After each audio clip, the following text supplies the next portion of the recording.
Hello students, welcome to my YouTube channel Hari the maths guru. Students, हम AKT university के BTech second semester engineering mathematics के question paper का solution discuss कर रहे थे। उसके दो पार्ट्स हो चुके हैं, ये थर्ड पार्ट है। उन दो पार्ट्स का अगर सॉल्यूशन आपको देखना है तो इस वीडियो के डिस्क्रिप्शन बॉक्स में उसका लिंक है, वहाँ पर जाकर आप देख सकते हैं। अब तक हम सेक्शन ए, सेक्शन बी और सेक्शन सी के क्वेश्चन सॉल्व कर चुके हैं। ये ईयर 2021-22 का क्वेश्चन पेपर है, जिसमें से हम section A, section B, section C के क्वेश्चंस सॉल्व कर चुके हैं। सेक्शन सी में हम क्वेश्चन नंबर 5 तक के क्वेश्चन सॉल्व कर चुके हैं। अब हम डिस्कस करेंगे क्वेश्चन नंबर 6 के क्वेश्चंस का सॉल्यूशन। तो 6 का ए पार्ट क्वेश्चन कहता है prove that W is equal to Z upon 1 minus Z maps the upper half of Z plane onto upper half of W plane. What is the image of circle mod Z equal to 1 under this transformation? तो question के अंदर W is equal to Z upon 1 minus Z जो transformation है पूछा गया है कि ये ट्रांसफॉर्मेशन प्रूफ करना है कि मैप करती है upper half of Z plane onto the upper half of W plane, यानी कि Z प्लेन में जो ऊपर का हिस्सा है उसकी इमेज W प्लेन में का ही ऊपर का हिस्सा बना देता है। ठीक है, तो उसको हम प्रूफ करेंगे। पहले तो हम जान लेते हैं ट्रांसफॉर्मेशन होती क्या है। भाई ट्रांसफॉर्मेशन क्या होती है कि जैसे अगर हम कोई पॉइंट ट्रांसफॉर्मेशन एक जेड प्लेन अगर है, जेड प्लेन मतलब ये एक्स वाई एक्सिस में कोई भी पॉइंट है तो उसे जेड प्लेन में बोला जाएगा, क्योंकि z is equal to x plus I y होता है और x को रियल एक्सिस और y को इमेजिनरी एक्सिस बोलते हैं। तो कोई भी पॉइंट अपने आप में कॉम्प्लेक्स फॉर्म में अगर है, मान लो 1 प्लस आई है, तो ये अपने आप में एक कोऑर्डिनेट पॉइंट के रिप्रेजेंट करेगा 1,1, जिसमें 1 इसका रियल पार्ट x कोऑर्डिनेट होगा और i का कोफिशिएंट जो है वो इमेजिनरी पार्ट वो इसका y कोऑर्डिनेट होगा। तो ये जो ट्रांसफॉर्मेशन है, जैसे कि w is equal to function of z की फॉर्म में ट्रांसफॉर्मेशन होती है, जिसमें अगर हम z डालेंगे तो हमें आउटपुट अगर w की वैल्यू मिलती है, यानी कि z अगर कोई कॉम्प्लेक्स नंबर पुट करते हैं तो आउटपुट करके एक w की वैल्यू निकल कर आती है, वो भी एक कॉम्प्लेक्स नंबर आती है जिसे हम u प्लस आई वी से रिप्रेजेंट करते हैं। और इसी कारण जब हम उसके इमेज पॉइंट बनाते हैं तो वो यूवी प्लेन में बनते हैं। ठीक है, यूवी प्लेन में। ठीक है, तो इस जैसे कि मान लो W is equal to z square है, अब इसमें हमने Z is equal to 1 plus i replace किया तो W कितना आ जाएगा, 1 प्लस आयोटा का होल स्क्वायर। सिंप्लीफाई करेंगे तो कितना आएगा भाई, होल स्क्वायर सॉल्व करने पर ये हमारा 2i आ जाएगा सॉल्व करके, क्योंकि 1 का स्क्वायर बनेगा प्लस आयोटा का स्क्वायर बनेगा प्लस 2i बनेगा। आयोटा स्क्वायर -1 होता है, कैंसिल। तो ये पॉइंट हमारा अगर देखें तो 0 प्लस 2i की फॉर्म में आ गया, और इसे हम u प्लस आई वी से कंपेयर करें तो हमें u बराबर 0 मिलता है और v बराबर 2 मिलता है। यानी कि पॉइंट इसके कोऑर्डिनेट फॉर्म में लिखें तो 0,2, यानी कि इट मीन्स ये जो पॉइंट जेड प्लेन में 1,1 था वो इधर जाकर 0,2 बन जाएगा। 0,2 मतलब ये वाई एक्सिस पर जाएगा 0,2। ठीक है, ये पॉइंट बन जाएगा, ये वाला पॉइंट ये बन गया। तो इस तरीके से हर ट्रांसफॉर्मेशन क्या करता है, जेड प्लेन के पॉइंट को डब्ल्यू प्लेन के किसी न किसी पॉइंट में ट्रांसफॉर्म करता है। कहाँ क्या पॉइंट बनेगा, इमेज क्या बनेगी, वो डिपेंड करता है ट्रांसफॉर्मेशन पर। ठीक है, तो यहाँ पर हमें एक ट्रांसफॉर्मेशन दी है, बस W is equal to transformation दी है Z अपॉन 1 माइनस Z करके, या जो भी ट्रांसफॉर्मेशन दी है उसके रेस्पेक्ट में हमें क्या करना है, प्रूफ करना है कि ये ट्रांसफॉर्मेशन जो जेड प्लेन के अपर हाफ वाला पोर्शन है। अपर हाफ पोर्शन मतलब ये ऊपर वाला हिस्सा। ऊपर वाला हिस्से में क्या खास बात है भाई, इसमें इसकी इक्वेशन बनेगी कि इस पूरे ऊपर वाले हिस्से में y पॉजिटिव रहेगा, यानी कि y greater than equal to 0। तो अपर हाफ की इमेज, इसकी इमेज क्या बननी चाहिए, w का अपर हाफ। w का अपर हाफ मतलब इसमें v पॉजिटिव होगा, यानी कि v ग्रेटर दैन इक्वल। तो हमें यही प्रूफ करना है कि ये जो ट्रांसफॉर्मेशन क्वेश्चन में गिवन है वो v greater than equal to 0 image बनाती है किसकी, x y equal to greater than equal to 0 की, या y greater than equal to 0 की में v greater than equal to 0 आती है। दोनों में से किसी भी बात को प्रूफ कर सकते हैं। तो करते हैं क्वेश्चन। तो स्टूडेंट, यहाँ पर हमें ट्रांसफॉर्मेशन दी थी W is equal to Z upon 1 minus Z। तो जैसा कि मैंने आपको बताया कि हमें अगर ये प्रूफ करना है कि transformation upper half of Z plane की image upper half of W plane बनाती है, तो हमें U की वैल्यू यहाँ पर फाइंड आउट करनी होगी और V की, क्योंकि अपर हाफ में हमेशा W प्लेन की अगर बात करें तो V पॉजिटिव रहेगा, तो V की वैल्यू निकाल लेंगे पहले। तो V फाइंड आउट करने के लिए हमें ऐसे कॉम्प्लेक्स फॉर्म में लिखा, W की वैल्यू किसके इक्वल अभी बताई थी, U प्लस आई वी के इक्वल होती है, Z की वैल्यू x प्लस आई वाई के, तो Z को x प्लस आई वाई से रिप्लेस किया, यहाँ पर वैल्यू बनी x plus I Y upon 1 minus X minus I Y. इसको कॉन्जुगेट मल्टीप्लाई किया, 1 minus X minus I Y का कॉन्जुगेट क्या होगा, बस ये आईओटा का साइन चेंज करना होगा। इसका कंजुगेट ऊपर नीचे मल्टीप्लाई किया, 1 माइनस एक्स प्लस आई वाई की ऊपर नीचे इंटू कर दी। जैसे इंटू करेंगे तो ये दोनों की इंटू करने पर ए माइनस बी और ए प्लस बी की फॉर्म बन गई। ये ए और ये बी, ए माइनस बी और ए प्लस बी, तो ए इंटू करेंगे क्या आएगा, a square plus b square, क्योंकि आयोटा का स्क्वायर माइनस बनेगा ना, तो ये हो जाएगा 1 माइनस एक्स का whole square plus y square. ठीक है, अब इसको इंटू कर लेते हैं। ऐसा क्यों कर रहे हैं, क्योंकि हमें यू और वी ढूंढना है, और यू और वी कब ढूंढेगा मिलेगा, जब ये ए प्लस आई बी की फॉर्म बन जाए, यानी कि सेपरेट रियल पार्ट अलग बिना एक्स आई वाला और आई वाला इंटू में अलग बन जाए। तो अब इसको हम इंटू करते हैं, दोनों की इंटू करी, जैसे ही हमने इंटू करी तो सिंप्लीफाई करके ये फॉर्म बन गई। तो ये वाला पार्ट जो जिसमें आयोटा नहीं है, ये यू की वैल्यू हो जाएगी कंपेयर करें दोनों तरफ, और आई का कोफिशिएंट यानी कि ये जो वैल्यू है वो वी की वैल्यू आ गई। ठीक है, अब क्वेश्चन में हमें क्या कहा है, अपर हाफ ऑफ डब्लू प्ले इमेज बनती है upper half of z plane की, ये प्रूफ करना है। तो अपर हाफ ऑफ डब्लू प्लेन में अभी बताया था, डब्लू प्लेन के अपर हाफ में क्या होगा, आपका वी पॉजिटिव होगा, तो वी की वैल्यू ग्रेटर दैन 0 होगी। तो v हमारा क्या है वो यहाँ पर रख देते हैं, v की वैल्यू है y अपॉन 1 माइनस एक्स का whole square plus y square. इसको यहाँ पर v की प्लेस पर पुट कर दिया। अब ये वैल्यू डिवाइड में इंटू में 0 के जाके 0 हो जाएगी, तो ये वैल्यू क्या बनी, y greater than equal to 0, यानी कि हमारा जो y ग्रेटर दैन 0 का मतलब क्या हुआ भाई, ये x एक्सिस बताई थी, ये y एक्सिस बताई थी, तो y पॉजिटिव कहाँ होता है भाई, अपर हाफ में तो होता है, ऊपर के हिस्से में, तो यानी कि ये जो which is the upper half of z plane. तो हमने क्या प्रूफ कर दिया कि अपर हाफ ऑफ डब्लू प्लेन लेकर चले थे, यानी कि v ग्रेटर दैन 0, और प्रूफ करके क्या आ गया, y ग्रेटर दैन 0 यानी कि upper half of z plane. It means इस ट्रांसफॉर्मेशन के रेस्पेक्ट में डब्लू प्लेन जेड प्लेन का जो अपर हाफ है वो डब्लू प्लेन के अपर हाफ में मैप हो रहा है, यही हमें प्रूफ करना था। चलिए नेक्स्ट पार्ट में वो कहता है कि हमें क्या प्रूफ फाइंड करना है, हमें ये भी शो करना है क्वेश्चन के अंदर कि जो इस ट्रांसफॉर्मेशन के रेस्पेक्ट में इमेज पता करनी है। इस ट्रांसफॉर्मेशन के रेस्पेक्ट में क्वेश्चन में क्या पूछा था, नेक्स्ट पार्ट वो पूछा था what is the image of circle mod z equal to 1 under this transformation, यानी कि इस सर्कल की इमेज ट्रांसफॉर्मेशन के रेस्पेक्ट में क्या बनेगी। तो इमेज पता करने के लिए आप देख रहे हैं जो सर्कल की इक्वेशन है अभी जेड प्लेन में है, क्योंकि जेड की फॉर्म में, और इमेज जो बनेगी वो डब्लू प्लेन में बननी है, तो इमेज इक्वेशन किस में आनी चाहिए, डब्लू में। तो इक्वेशन को डब्लू की फॉर्म में कन्वर्ट करेंगे, किसकी हेल्प से भाई, ये ट्रांसफॉर्मेशन दी है ना, तो इससे हम जेड को डब्लू में बना लेंगे। तो हमारे पास जो ट्रांसफॉर्मेशन दी थी वो डब्लू इज इक्वल टू क्या दिया था, गिवन था डब्लू is equal to z upon 1 minus z, हमने इसे क्रॉस मल्टीप्लाई किया, इसकी इसमें इंटू की, तो ये W into 1 minus Z is equal to Z आ जाएगा। यहाँ से हम इंटू करें तो W minus Z W is equal to Z आ जाएगा, और हमें जेड चाहिए तो इसको इधर ले जाते हैं, तो W is equal to Z into Z plus Z W, और जेड कॉमन ले लिया तो ये हमारा 1 प्लस डब्लू आ जाएगा, और यहाँ से हमारा जेड की वैल्यू आ जाएगी, इसे डिवाइड में ले जाएंगे तो ये, तो हमें जेड को डब्लू की फॉर्म में ले आए। अब हमें सर्कल की इक्वेशन चाहिए कि उसकी इमेज क्या बनेगी, तो फॉर जो सर्कल दिया था मोड जेड इक्वल टू 1, उसमें जेड की प्लेस पर वैल्यू पुट कर दी, तो ये बना हमारा मोड डब्लू अपॉन 1 प्लस डब्लू इज इक्वल टू 1, और इसे हम क्या लिख सकते हैं, मोड ऑफ डब्लू इक्वल, ये डिवाइड से इंटू में जाएगा, मोड ऑफ 1 प्लस डब्लू।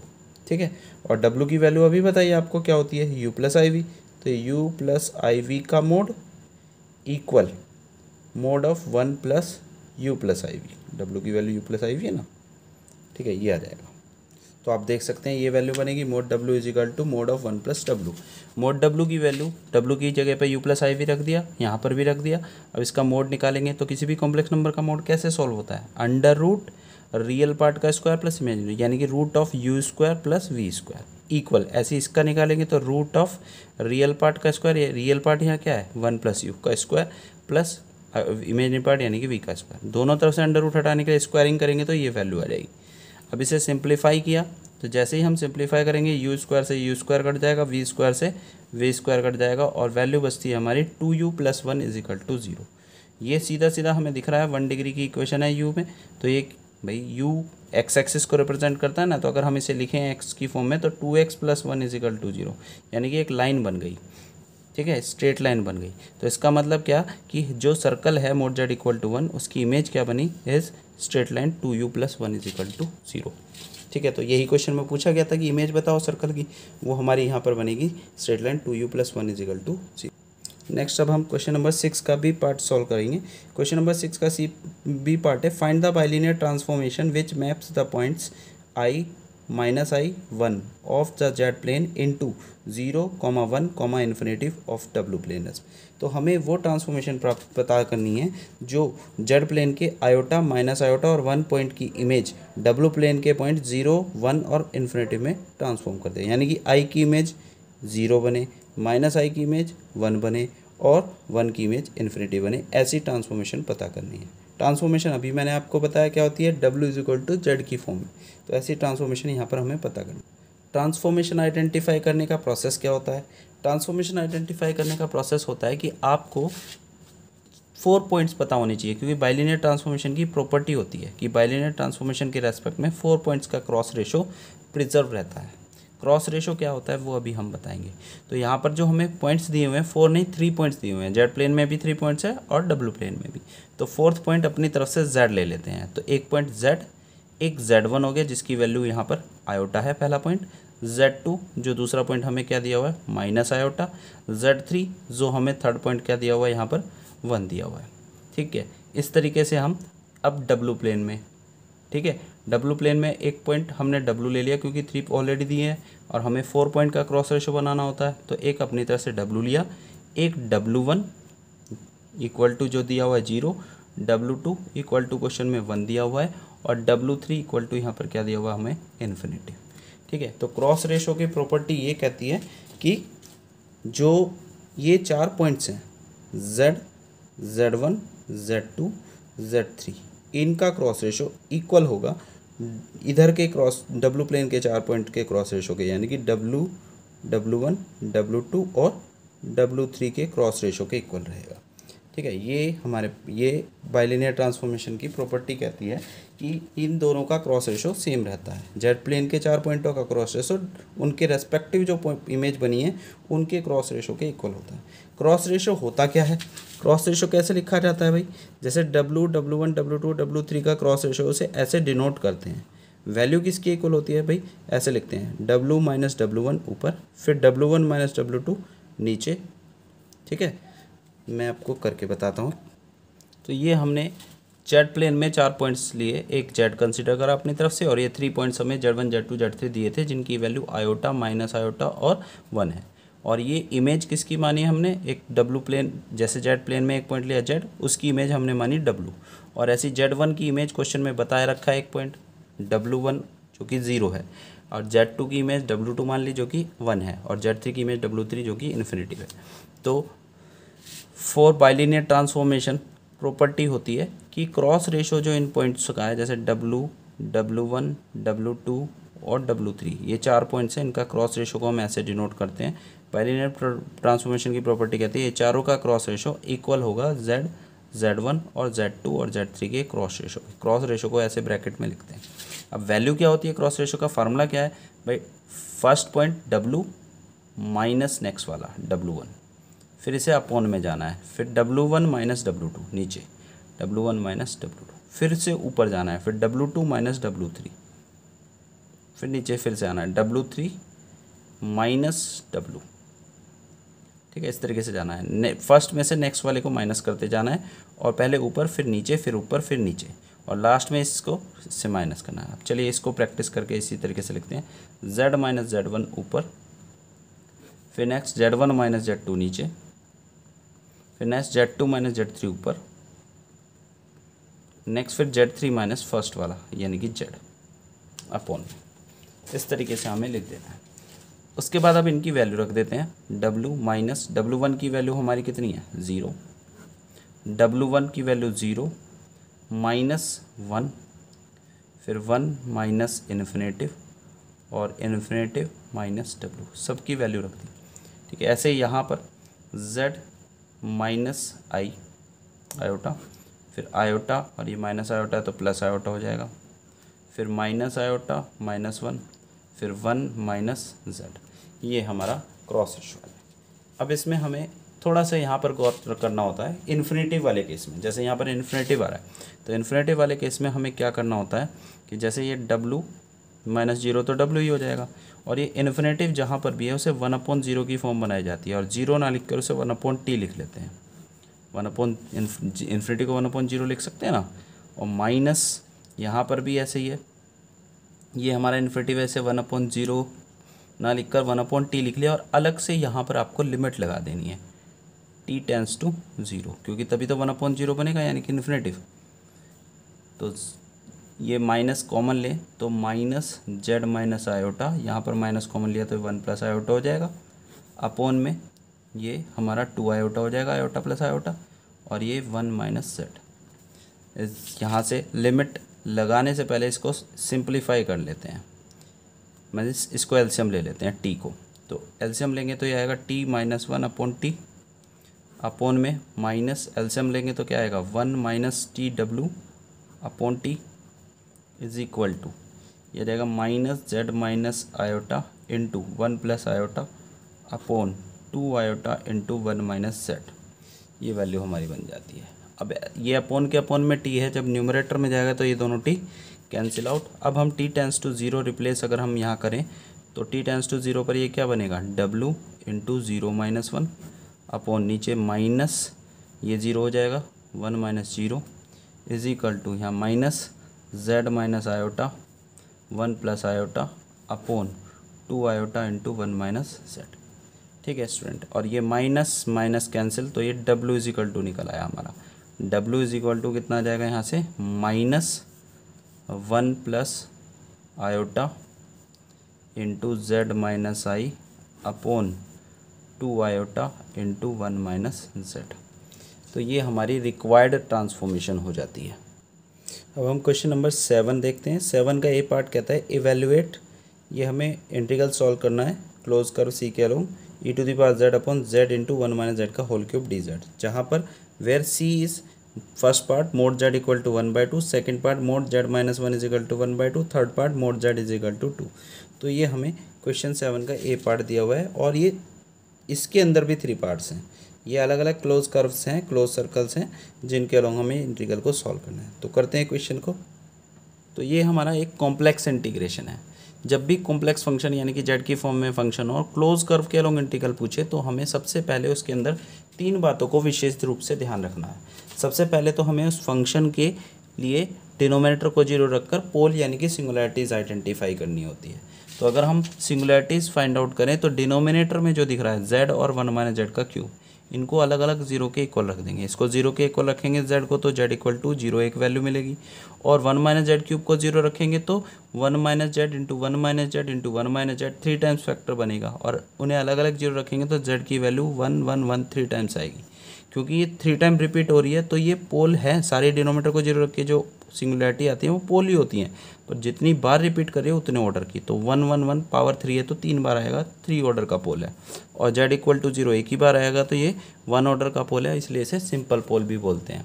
ठीक है, तो अब हमें क्या करना होगा, अब हम अगर इसे रेजिड्यू थ्योरम से सॉल्व करना चाहते हैं, क्योंकि क्वेश्चन में तो मेंशन नहीं है इंटीग्रल को, क्वेश्चन में अगर मेंशन नहीं होता तो हम किसी भी तरीके से कोई इंटीग्रल फार्मूले से भी कर सकते हैं और रेजिड्यू थ्योरम से भी। तो अगर हम इसे रेजिड्यू से करना चाह रहे हैं तो रेजिड्यू के अकॉर्डिंग रेजिड्यू थ्योरम क्या कहती है, इंटीग्रल की वैल्यू निकालनी है तो पहले जो पोल अंदर लाई कर रहे हैं उन पर रेजिड्यू निकालो और उनको सम करके 2πi से इंटू कर देते हैं तो इंटीग्रल की वैल्यू आ जाती है। अब हमारे पोल्स क्या क्या हैं, 0 और 1, तो पहले इन पर रेजिड्यू फाइंड आउट करेंगे। तो z इक्वल टू 0 पर पोल, z इक्वल टू 0 हमारा पोल है, इस पर रेजिड्यू निकालना है। तो रेजिड्यू निकालने का फार्मूला क्या होता है, फार्मूला ये होता है कि अगर z इक्वल टू एल्फा आपका सिंपल पोल है तो उस पर रेजिड्यू इज इक्वल टू होता है, रेजिड्यू इज इक्वल टू होता है z minus alpha limit z tends to alpha और z minus alpha into f z. तो इस फार्मूले से हम रेजिड्यू निकालते हैं अगर वो सिंपल पोल है। तो हमारा z इक्वल टू 0 कैसा पोल था, सिंपल पोल, तो फार्मूला लगाया limit z tends to alpha की जगह पर कितना है 0, तो z tends to 0 z minus alpha, alpha हमारा 0 है तो z इंटू एफ जेड क्या था जो इंटीग्रल के अंदर हमारा फंक्शन था e की power z upon z into 1 minus Z cube. इसको कैंसिल किया, z टेंस टू 0 रिप्लेस किया तो e की पावर 0 1 हो जाएगा, और यहाँ पर 1 माइनस 0 1 क्या क्यूब 1, तो ये भी सिंप्लीफाई करके 1, तो रेजिड्यू आ गया हमारा r1 इसे बोल देते हैं। ठीक है, जो कि 0 पर है। अब नेक्स्ट है हमें रेजिड्यू निकालना है नेक्स्ट पोल पर। नेक्स्ट पोल कौन सा है, z इक्वल टू 1। तो z इक्वल टू 1 वाले पोल हमने अभी डिस्कस किया था ऊपर कि कितने ऑर्डर का पोल था, थर्ड ऑर्डर का, सिंपल पोल नहीं है ये। सिंपल पोल के लिए तो रेजिड्यू निकालने का फार्मूला है, ये वाला फार्मूला है। अगर सिंपल पोल नहीं है तो उस केस में फार्मूला क्या है, सिंपल पोल अगर नहीं है तो उसके लिए फार्मूला है अगर z equal to alpha pole है, ऑर्डर कितने का, ऑर्डर m का, m ऑर्डर का, तो रेजिड्यू निकालने का फार्मूला है residue is equal to limit z tends to alpha 1/m-1 factorial. ठीक है, अगर m ऑर्डर का है तो m-1 time differentiation with respect to z of किसका डिफरेंशिएशन करना है, जो हमारा फंक्शन था उसमें जिस ऑर्डर का पोल था, कितने ऑर्डर का पोल था, m ऑर्डर का, तो power m into f Z करने के बाद जो वैल्यू आएगी उसको डिफरेंशिएट करना है हमें m-1 टाइम। फिर से रिपीट कर रहा हूँ, अगर z equal to alpha order m का पोल है तो रेजिड्यू फाइंड करना है, तो फार्मूला लगाना होगा limit z tends to alpha और यहाँ पर 1/फैक्टोरियल m-1, यानी कि जितने ऑर्डर का पोल है उससे एक कम टाइम ऑर्डर फैक्टोरियल करना है और एक ही कम टाइम हमें डेरिवेटिव करना है किसका, जो फंक्शन दिया हुआ था उसमें जिस ऑर्डर का पोल था उस पावर के साथ फैक्टर की मल्टीप्लाई करके, यानी कि हमें वो पोल पहले ख़त्म करना है, फंक्शन में से वो टर्म हटानी है जिसकी वजह से वो इन्फिनिटी हो रहा है। तो यहाँ पर जैसे रेजिड्यू निकालना है z इक्वल टू 1 पर, तो 1 कितने ऑर्डर का पोल था भाई, 3 ऑर्डर का, तो m इक्वल टू यहाँ पर ऑर्डर की वैल्यू होती है तो m 3 हो गया। तो फार्मूले के अकॉर्डिंग क्या फार्मूला कहता है, limit z tends to alpha, alpha हमारा जो पोल है कितना है 1, तो z टेंस टू 1 हो जाएगा।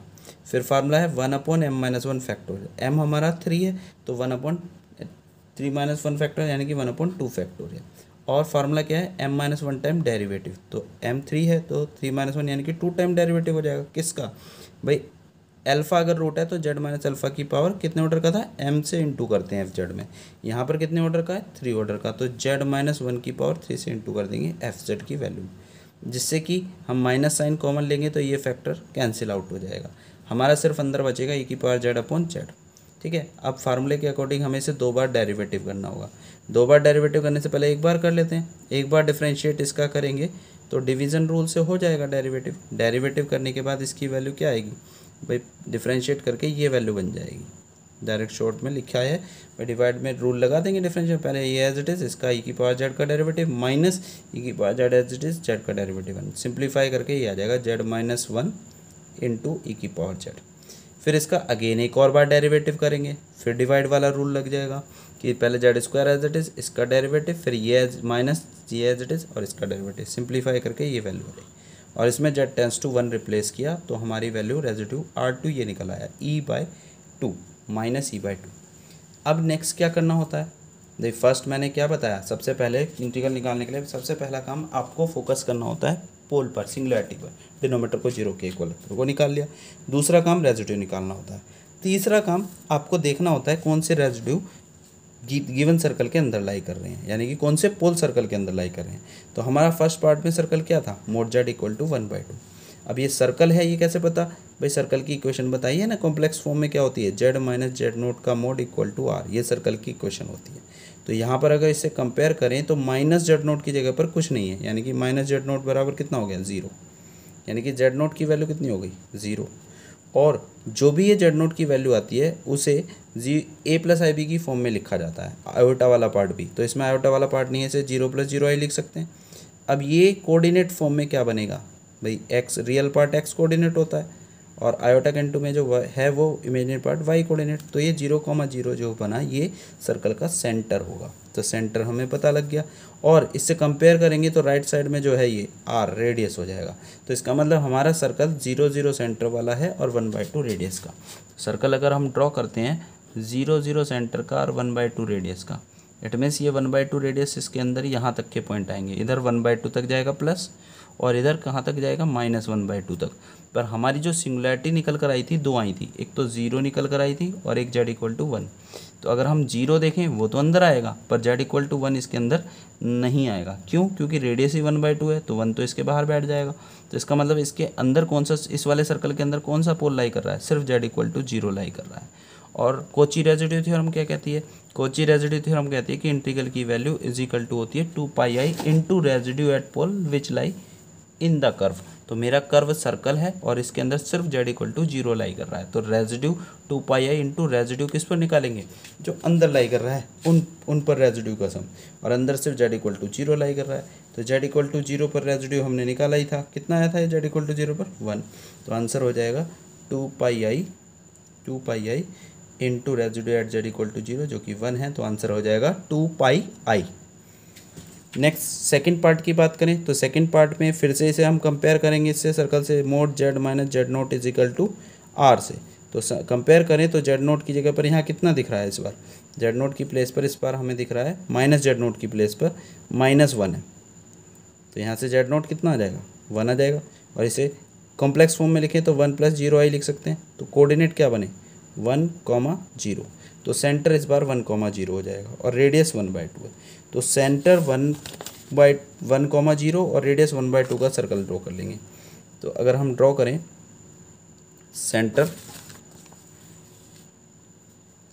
1, 0 और रेडियस हमें लेनी है 1/2, तो सर्कल अगर हम ड्रॉ करें तो ये कुछ सर्कल मान लो बन गया, नहीं ये रॉन्ग है, 1, 0 पॉइंट पहले सेंटर ड्रॉ करेंगे, तो 1, 0 कहाँ होगा भाई, 1, 0 तो एक्स एक्सिस पर होगा और रेडियस कितनी है 1/2, इसका मतलब सेंटर से 1/2 दूरी इधर और 1/2 दूरी इधर, यानी कि इसका हाफ इधर जाएगा ऐसे, ठीक है, तो ये 1/2 दूरी यहाँ तक है, इसका मतलब इधर कहाँ तक जाएगा, इधर जाएगा ये पॉइंट 1/2 तक, और इधर सेंटर से इधर आधा दूरी और जाएगा तो 3/2 तक, यानी कि 1.5। अब हमारी जो सिंगुलैरिटी थी कौन कौन सी थी, z इक्वल टू 0 और z इक्वल टू 1, तो इस सर्कल के अंदर देखें तो सिर्फ z इक्वल टू 1 वाली अंदर लाई करिए और 0 यानी कि ओरिजिन वाली बाहर रह जाएगी, तो इसका मतलब कॉची रेजिड्यू थ्योरम के अकॉर्डिंग इंटीग्रल की वैल्यू निकालनी है, तो इंटीग्रल जो हम सॉल्व करना चाह रहे हैं उसकी वैल्यू होगी 2πi इंटू रेजिड्यू किस पर, जो अंदर लाई कर रहा है पोल, कौन सा लाई कर रहा है z इक्वल टू 1 पर, तो निकालते हैं भाई, इसके लिए वैल्यू क्या बनेगी फिर यहाँ से हमारा आंसर बनेगा 2πi into residue at z equal to 1, और z इक्वल टू 1 पर हमने रेजिड्यू अभी ऊपर सॉल्व किया था, ये कितना आया था z इक्वल टू 1 पर रेजिड्यू हमने सॉल्व किया था, z इक्वल टू 1 पर ही सॉल्व किया था ना ये -e/2, तो ये आंसर हो जाएगा 2πi इंटू -e/2, तो आंसर हो जाएगा -πi, 2 से 2 कैंसिल। अब अगर हम थर्ड पार्ट की बात करें तो थर्ड पार्ट में क्या कहता है, mod z equal to 2 circle दिया हुआ है, इसको कंपेयर करें फिर से mod z minus z not is equal to r से, तो कंपेयर करने पर हमें दिखता है कि -z0 की जगह पर फिर से वही 0 है, तो z0 की वैल्यू 0, इट मीन्स सेंटर हो गया 0, 0 और रेडियस कितनी हो गई 2, तो इस बार 2 रेडियस का सर्कल होगा, तो ये अगर हम सर्कल ड्रॉ करें तो कुछ इस तरीके से बनेगा, सेंटर ओरिजिन और रेडियस 2 का सर्कल, तो सेंटर ओरिजिन हो गया, रेडियस 2 है, इसका मतलब 2 दूरी सेंटर से इधर जाएगा और 2 दूरी इधर जाएगा -2 तक। अब हमारी जो सिंगुलैरिटी थी क्या क्या थी, 0 थी और 1 थी, तो हम क्लियरली देख सकते हैं 0 का मतलब 0, 0 और 1 का मतलब कोऑर्डिनेट फॉर्म में 1, 0, तो ये दोनों पॉइंट, ये भी एक्स एक्सिस पर होगा, ये भी क्योंकि वाई कोऑर्डिनेट 0 है, तो ये वाला पॉइंट क्योंकि रेडियस 2 है तो अंदर ही लाई करेगा, भाई यहाँ तक 2 है तो 1 दूरी तो अंदर ही आ जाएगा, 1, 0 अंदर होगा, और ओरिजिन z इक्वल टू 0 वो सेंटर में ही है, इसका मतलब इस सर्कल के लिए दोनों सिंगुलैरिटी अंदर लाई कर रही हैं, तो कोची रेजिड्यू थ्योरम के अकॉर्डिंग इंटीग्रल की वैल्यू किसके इक्वल होती है, 2πi into sum of residue at the pole which lie inside the curve, तो कर्व के अंदर कितने पोल लाई कर रहे हैं, इस बार दोनों ही लाई कर रहे हैं, 0 भी और 1 भी, तो इसलिए 2πi into residue at z equal to 0 plus residue at z equal to 1, दोनों का सम करना पड़ेगा, तो z इक्वल टू 0 पर रेजिड्यू हमने ऊपर निकाला था 1 आया था, और z इक्वल टू 1 पर कितना आया -e/2, तो दोनों को ऐड करके और 2πi से मल्टीप्लाई करा तो 2 - e इंटू πi इसका आंसर हो जाए। चलिए अब डिस्कस करते हैं 7th क्वेश्चन का बी पार्ट, क्या कहता है, find the Taylor and Laurent series which represent the function z square -1 upon z plus 2 into z plus 3 when first part mod z less than 2, second part mod z in between 2 and 3, third part mod z greater than 3, तो ये हमें Taylor Laurent series expansion निकालना है, function है z square -1 upon z plus 2 into z plus 3, करते हैं question. तो hello student, यहाँ पर हमें फंक्शन जो दिया है f(z) equal to z square -1 upon z plus 2 into z plus 3, इसको टेलर और लॉरेंट सीरीज में एक्सपेंशन करना है हमें, तो एक्सपेंशन करने के लिए हम कभी भी किसी भी फंक्शन का टेलर या लॉरेंट सीरीज में एक्सपेंशन करने के लिए टेलर लॉरेंट के जो सीरीज़ या थ्योरम के फार्मूले हैं उन्हें अप्लाई नहीं करते, उससे क्वेश्चन कॉम्प्लिकेटेड हो जाता है। तो उसके लिए हम उसे बाइनोमियल सीरीज से एक्सपेंशन करते हैं। बाइनोमियल सीरीज एक्सपेंशन के लिए पहले हमें लीनियर फैक्टर करना होता है डिनोमिनेटर का, ऑलरेडी फैक्टराइज फॉर्म में। दूसरा स्टेप फिर हमें क्या करना होता है, देखना होता है इसके पार्शियल फ्रैक्शन करने होते हैं। पार्शियल फ्रैक्शन का रूल होता है कि हमेशा न्यूमरेटर की डिग्री डिनोमिनेटर से लेस होनी चाहिए, पर यहाँ तो डिग्री इसकी देखें तो 2 है और इन दोनों की इंटू करेंगे तो जेड स्क्वायर हाईएस्ट डिग्री 2 बनेगी, तो दोनों की डिग्री इक्वल बननी है। और पार्शियल फ्रैक्शन तभी होता है जब न्यूमरेटर की डिग्री कम होनी चाहिए, ज़्यादा भी ना हो और बराबर भी ना हो। तो यहाँ पर इक्वल आ रही है, तो उसके लिए हमें इसे पहले पार्शियल फ्रैक्शन करने से पहले इसे डिवाइड करना पड़ेगा। तो इनको इंटू किया तो इंटू करने पर हमारा बनेगा Z square plus 5z plus 6। अब इससे इसे डिवाइड करेंगे, तो हमने इसे रफ वर्क में डिवाइड किया Z square plus 5z plus 6 से जेड स्क्वायर माइनस 1 को। तो क्योंकि स्क्वायर का कोफिशिएंट यहाँ पर 1 है, यहाँ भी 1 है, तो टेबल 1 टाइम चलनी चाहिए जिससे कि ये जेड स्क्वायर कट जाए। तो 1 से मल्टीप्लाई करके ये वैल्यू आ गई, सब्ट्रैक्ट किया, ये हमारा रिमाइंडर आ गया, ये हमारा कोशेंट हो गया और ये हमारा डिवीज़र हो गया।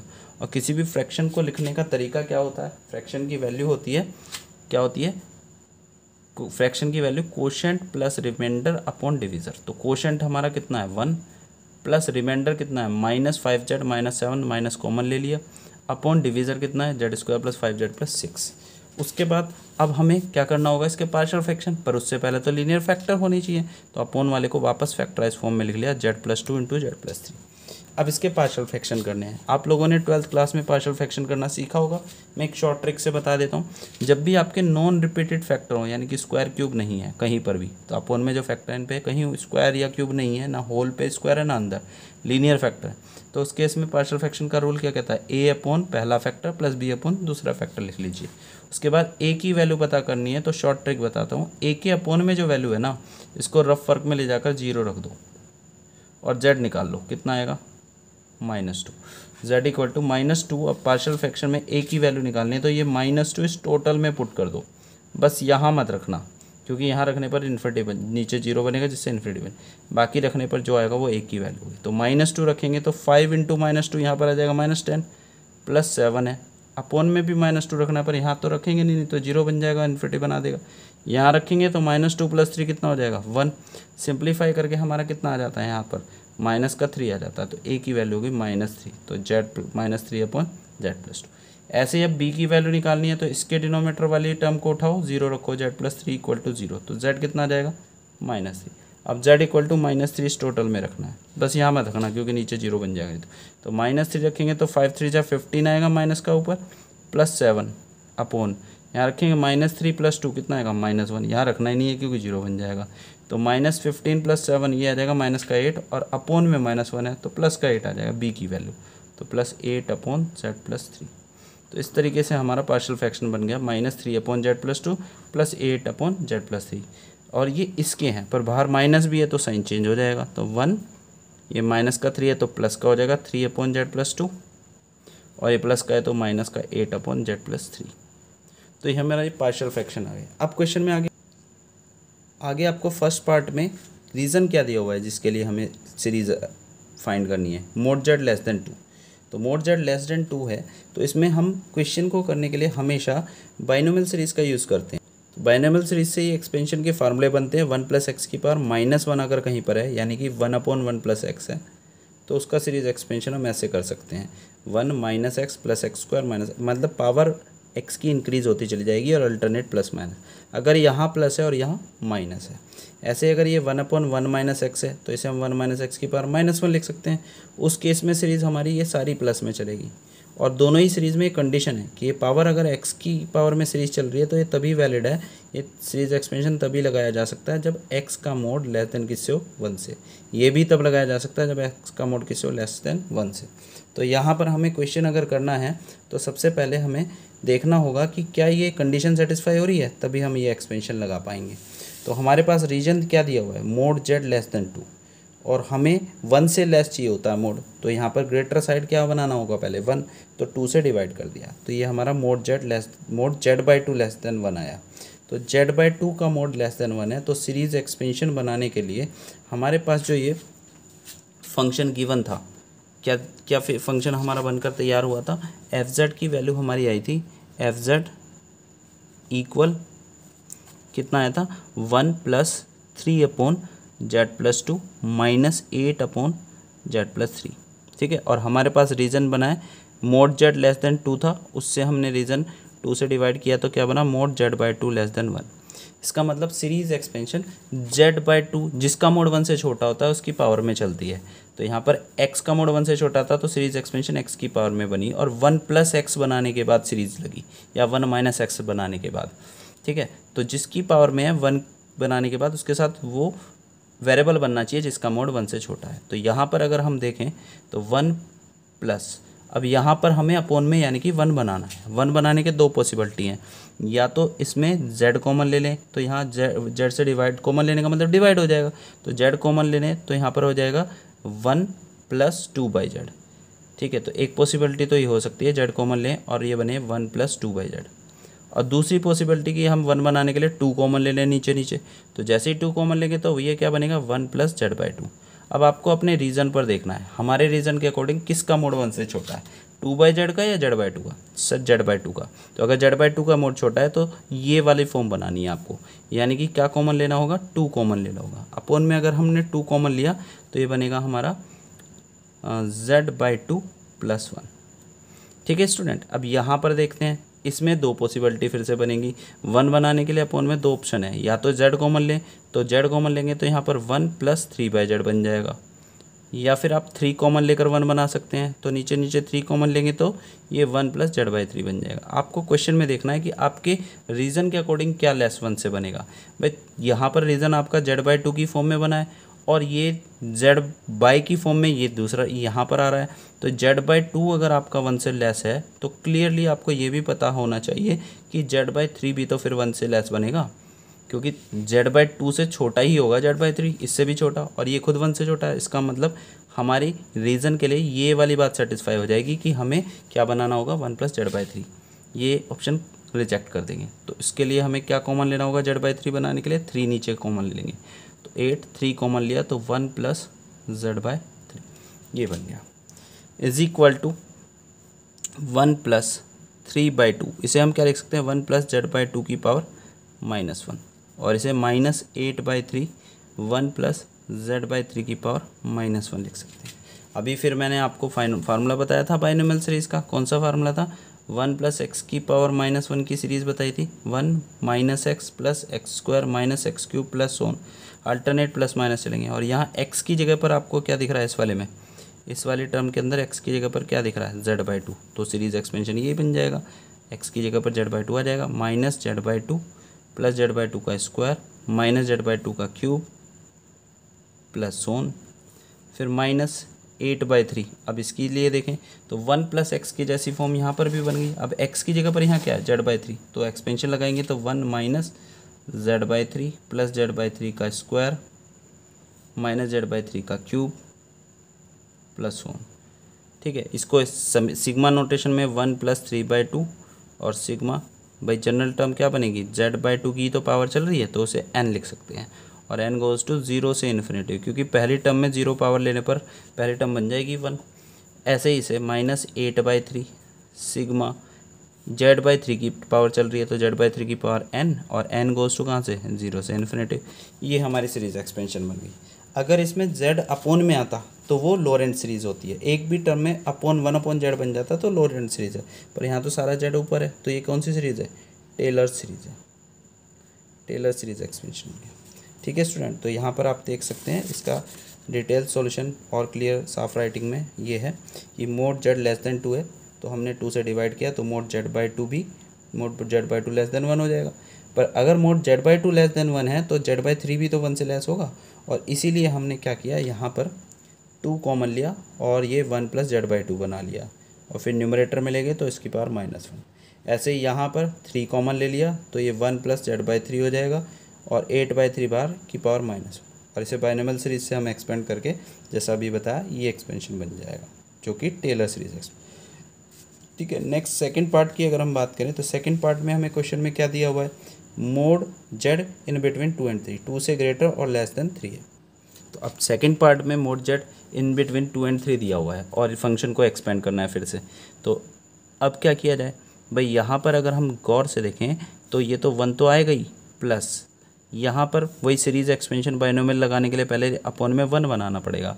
1 बनाने के दो ऑप्शन, या तो z कॉमन लेंगे, z कॉमन लेंगे तो ये बन जाएगा 1 + 2/z, और या फिर आपको 2 कॉमन लेना पड़ेगा नीचे 1 प्लस की फॉर्म बनाने के लिए, तो 2 कॉमन लेंगे तो ये बनेगा 1 + z/2। अब डिसाइड करना है ये बनाना चाहिए या ये, तो ये डिसाइड करने के लिए आपको रीज़न पर जाना पड़ेगा। मेरा रीज़न क्या दिया हुआ है भाई, यहाँ पर 2 < mod z है, 2 और z में लिंक है ना, तो 2 और z वाला रीज़न हम पार्ट लेंगे, ये वाला पार्ट नहीं लेंगे।